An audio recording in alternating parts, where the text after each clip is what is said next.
Famous folk singers of Sindh जे ॿियो number programme में अवां सां गॾु आहियूं।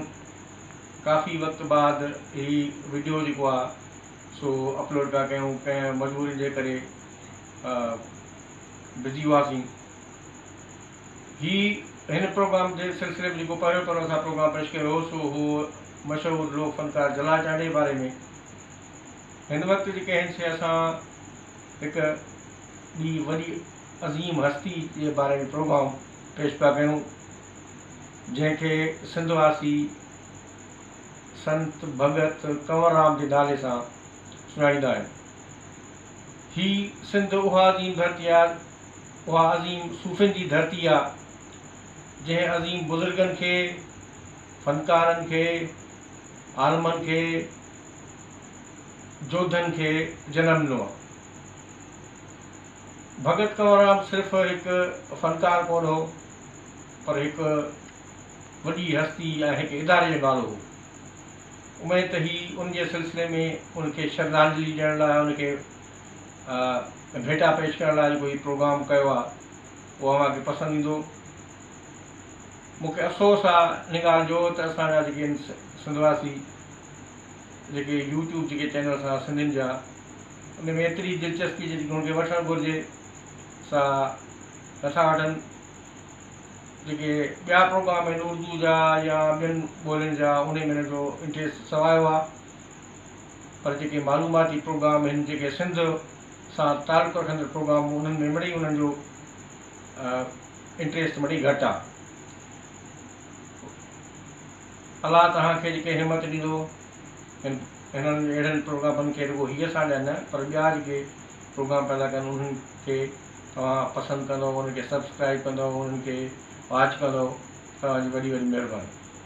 भगत कंवरराम जो असुलु नालो कंवरराम, हुनजे वाल साहब जो नालो ताराचंद, हुनजी ज़ात मानकाणी। हू ॼावा 1885 ईस्वी में। संदन ॼमण जो हंधि जरवार ज़िला सखर। उन्हनि वफ़ात कई 1939 में। असुल में खेनि मज़हबी इंतिहा पसंदनि शहीद कयो रुक स्टेशन शिकारपुर वटि 1939 में। हू जन सिंफ़ुनि में उन्हनि ॻायो उहे सूफ़ी, लोक मौसीक़ी ऐं भक्ति। भगत कंवरराम जिन हिकु सूफ़ी मंश इंसानु हुआ। हू जॾहिं बि ॻाईंदा हुआ त बेख़ुदी में नचणु शुरू कंदा हुआ। कॾहिं बि हुन ॻाइण जी कमाई पंहिंजो पाण ते ख़र्च न कई। जेको कुझु कमाईंदा हुआ त ग़रीब माण्हुनि में विरहाए छॾींदा हुआ उन वक़्तु ई। पण इंतिहाई हमदर्द, साबरीन ऐं सखी इंसान हुआ। संदन वफ़ात खां पोइ, शहादत खां पोइ HMV कंपनी सन 20 गाना महफ़ूज़ कया। उन्हनि मां हिकु मशहूरु कलाम जेको सूफ़ियाना कलाम हो, नाले अलख जे बेड़ो तार मुंहिंजो निहायत मशहूरु थियो।